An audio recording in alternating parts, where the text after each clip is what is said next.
Pred štajerskim derbijem je z menoj eden od naših osrednjih branilcev, Žan, zaletel. Žan, poteza uprave kluba se je izkazala za zadetek v polno. Če se izraziva tako lepo nogometno, sprememba na trenerskem položaju je takoj prinesla tudi rezultatski uspeh in krivuljo obrnila nazaj navzgor. Zapihal je nov veter, v rumeno-modri slačilnici je zdaj doma neka nova energija. Ja, mislim, da je ta sprememba na vse fante vplivala pozitivno. Mislim, da se je energija že videla na tej tekmi proti Radomljam. Tudi neke ideje trenerja, ki jih od nas zahteva, so se že videle, ampak seveda upamo, da bo v naslednjih tekmah tega še več.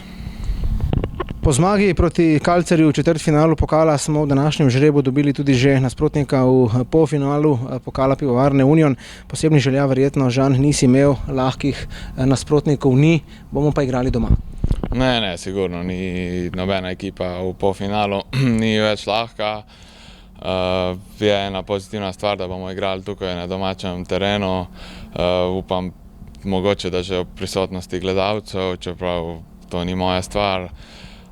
Je pa to pozitivna stvar, ne gremo na pot v Koper, ampak oni prihajajo sem.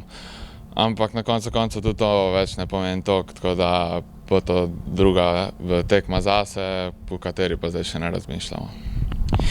Štajerski derbi, o njem, Žan, ne gre izgubljati besed. Pogosto je zadovoljil apetite gledalcev in zagotovo bo tako tudi tokrat. Nekoliko si že načel tole moje vprašanje v prejšnjem odgovoru. Kako žal ti bo, da bo spet moral miniti brez prisotnosti gledalcev? Ja, jutri prihaja štajerski derbi, tako kot ste že rekli, žal brez gledalcev, zaenkrat še ni dovoljeno, da si tekme gledajo živo, ampak tudi na zadnji tekmi proti Radomljam smo slišali podporo naših navijačev, tako da smo se že nekako navadili na te okoliščine, ki zdaj že trajajo, mislim, da celo leto. Mislim pa, da bo pa za obe ekipi to enako. V letošnji sezoni smo se z jutrišnjim nasprotnikom pomerili trikrat. Doma smo mu priznali premoč, iz Ljudskega vrta smo odnesli vse 3 točke, pod Kalvarijo pa smo se razšli tudi z delitvijo točk.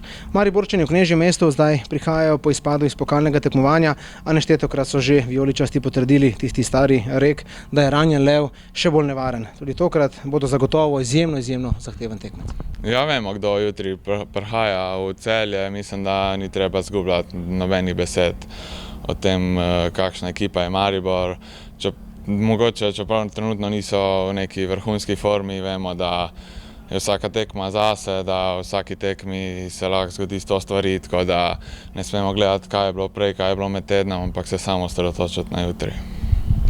Koliko lažje nam bo na jutrišnjem dvoboju z Mariborom zaradi tistega novega svežega vetra in nove energije v naši garderobi, ki sva jo omenila na začetku. Navsezadnje v štajerski derbi v obračun z vijoličastimi prihajamo z zmago in pa lepim uspehom v pokalu. Ja, sigurno je neka nova energija prisotna.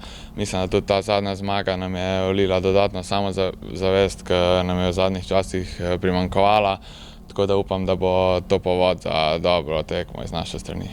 Žan, najlepša hvala za tale prijeten pogovor in srečno jutri. Hvala lepa.